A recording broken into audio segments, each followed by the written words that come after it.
श्री स्वामी समर्थ. म्हणजे तुझे कार्य होईल. मंगळवेढ्यास एक 60 वर्षाचा शूद्र होता. 52 वर्षाची वयाची त्याची पत्नी होती. तिला संतान नसल्याने ती फार कष्टी होती. बाई पतिव्रता असून मोठी भाविक होती. एक वेळ बसापा तेल्याची व तिची गाठ पडली. महाराजांची विचित्र लीला त्याने बाईस सांगितली व तिला उपदेश केला की तू महाराजांची भक्ती करीत जा. नित्य दर्शन घेतल्याशिवाय भोजन करू नकोस, म्हणजे महाराजांच्या कृपेने तुझे मनोरथ पूर्ण होईल. त्या दिवसापासून बाई श्री स्वामींची भक्ती करू लागली. नित्य अरण्यात जाऊन महाराजांचे दर्शन घेऊन मग भोजन करावे असा तिने नेम धरला. याप्रमाणे 2 वर्षे तिने भक्ती केली. पुढे एक वेळ बाई महाराजांचे दर्शनास आली असता तिची सप्रेम भक्ती पाहून महाराज प्रसन्न झाले. हास्य करून महाराज तिला म्हणाले, तो पलीकडचा वृक्ष दिसत आहे तो पहा.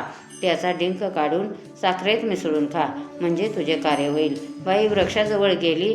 पाहते तो शिरसाचा वृक्ष होता. पांढरा शुभ्र त्यास डिंक आला होता. तो काढून घेऊन महाराजांच्या आज्ञेप्रमाणे त्यात साखर घालून तिने तो खाल्ला.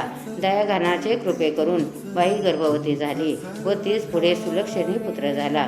महाराजांचे चरणावर पुत्र घालून त्यांचे आशीर्वचन घेऊन बाई पुढे पतीसह आनंदाने नांदू लागली. श्री स्वामी समर्थ. जय जय स्वामी समर्थ.